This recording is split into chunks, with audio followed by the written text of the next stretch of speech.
Hi guys. Today I'm going to be talking about PCOS and my story. A lot of people are unaware what PCOS is. That's why it's constantly overlooked in the medical profession. That's why a lot of people don't even know they have it. It's a hormonal imbalance and it has to do with the endocrine system and stuff like that. It's a lot of details to get into that I'll do in a separate video of what to look for and symptoms and causes. But my story began at age 16 and I was having periods maybe 2 to 3 times a year, if that. And I was like, what is wrong with me? And so I went to the doctor and they did lots of tests and found out that my hormones were a little out of whack. My sugar was in the pre-diabetes range, and they said that I had polycystic ovarian syndrome and that it was something that couldn't be cured. It was something that I would have to live with for the rest of my life, and it was only something that could be managed through medicine and possibly weight loss. And I looked at the doctor and I'm like, I don't want to really be on medicine for the rest of my life. And they're like, well, let's see how it goes. We'll put you on birth control and metformin, and we'll see if that helps. Okay. And I was like, and how am I supposed to lose weight? I was like, I try to watch what I eat, but it's not working. And at that point, I was over 200 pounds, and I didn't really look the number on the scale as much as I do now. I really wasn't worried. I was self-conscious, yes, but not so much worried. I had so many cravings back then for both sweet and salty food, and I was constantly hungry. And they told me, exercise is good. Try to get at least 30 to 40 minutes a day. And as far as diet, try to eat more whole grains, fruits, vegetables. Make sure you're getting enough protein in the form of meat and beans and stuff. And I'm like, okay. I was like, I could do that. So I had done what the doctor said. Still not getting as much exercise as I needed to, but I just changed my diet a little bit. I started eating whole grains more. I started eating more meat for protein. I upped my dairy a little because I knew that yogurt and milk had protein in it. So I thought, hey, could do no wrong, right? Because that's what we're taught. Milk and meat, they're all good for you. But anyway, I lost a couple pounds. I also tried Weight Watchers and a slew of many more diets. I had gone down and then I went back up again and then gained some. And I started to get facial hair where I shouldn't. Like, especially right here, people with PCOS get excessive facial hair, and sometimes on their chest, on their back, places where they're not supposed to be having. And also, by the age of 18, I started with my hair thinning out. I used to have beautiful thick hair, and my hair is still thin. I mean, look at this. It's so thin, but yet I'm dealing with it.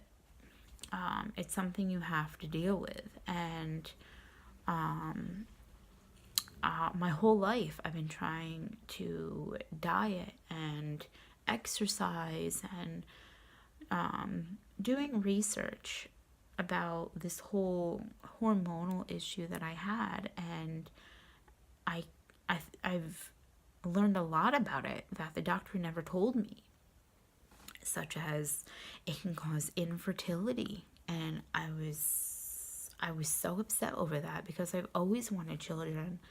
And now I'm like, I might not be able to have them. And all these other problems, like, oh, it's extremely hard to lose weight, and yet one of the best ways to manage this problem is to lose weight. If it's extremely hard to lose weight, how am I supposed to do that? I thought. And I just kept on trying and trying and trying. And yeah, I've lost over 100 pounds since I was since my heaviest. My heaviest was 276 when I was 20 years old. And as of now, I am 169. And I've lost over 100 pounds, and I'm extremely proud of myself. And I have seen a lot of improvements, such as I don't get as bloated anymore, and my cravings have gone down. And yes, I still have to watch what I eat and exercise almost daily. I would say 3 to 4 times a week, minimal. And I still have the facial hair, but yes, my periods are regular. They've been regular. My cycle is right around 30 to 32 days. And I feel amazing. What I learned is that dairy, meat are horrible things for people with PCOS, along with soy. People with PCOS can be sensitive to some of these foods, particularly dairy. Dairy is a big problem with people with PCOS because of the extra added hormones. We already have a hormone issue. We don't need a bigger one. I remember one time I had gone on this diet called the Dukin diet, and they have you eat tons of dairy. I was eating big things of yogurt per week, like 2 per week, because that's what the diet said. And I thought, hey, I'm doing the body good. But in all actuality, I was just making everything worse. And same thing with meat. As we know, the meat industry shoves and pumps all these hormones into these poor animals, which then in turn, when we eat it, we get those hormones, and it can mess us up. So I highly encourage you, if you think you have PCOS or you were diagnosed already, stay away from dairy, and any type of meat is the best thing you can do for yourself. Another thing, drink lots of water. Spearmint tea is good to help balance hormones. People with PCOS also can have a heightened inflammatory thing going on in their body. So another good thing is turmeric.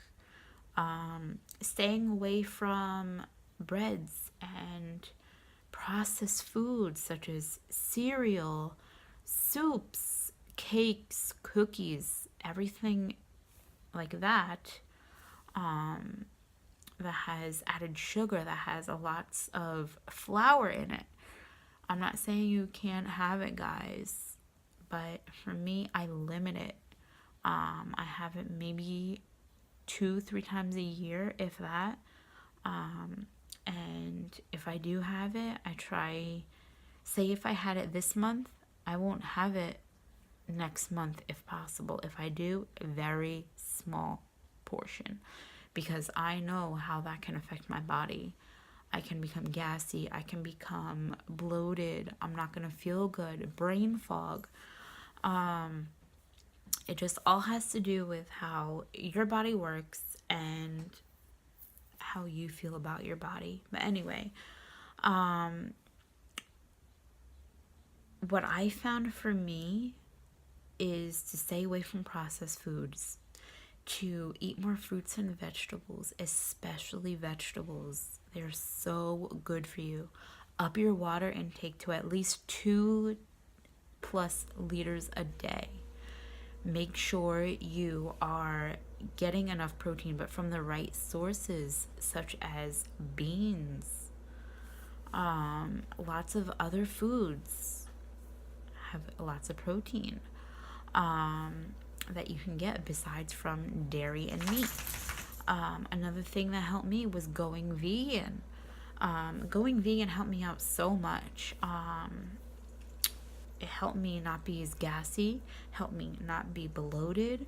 The inflammation in my body has gone down, and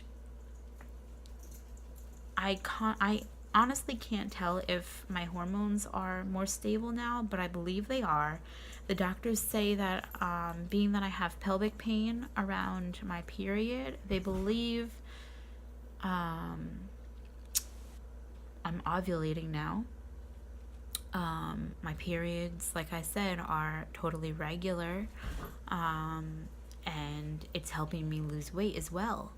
Veganism is amazing because you are cutting out all that bad stuff. Just make sure you're not having any type of soy, such as seitan, tofu, soybeans, and if you are, limit to, I would say, 1-2 times a week max. Because that can have a role in infertility and hormonal issues as well. So I think I've gone on enough of a rant today, you guys, but I will be uploading another video soon with what supplements I've tried, what medicines I've tried, signs and symptoms and causes of PCOS as well. So if you like this video, give it a thumbs up, and also subscribe if you would like to see more content like this. And I will see you soon. Have a good day. Bye.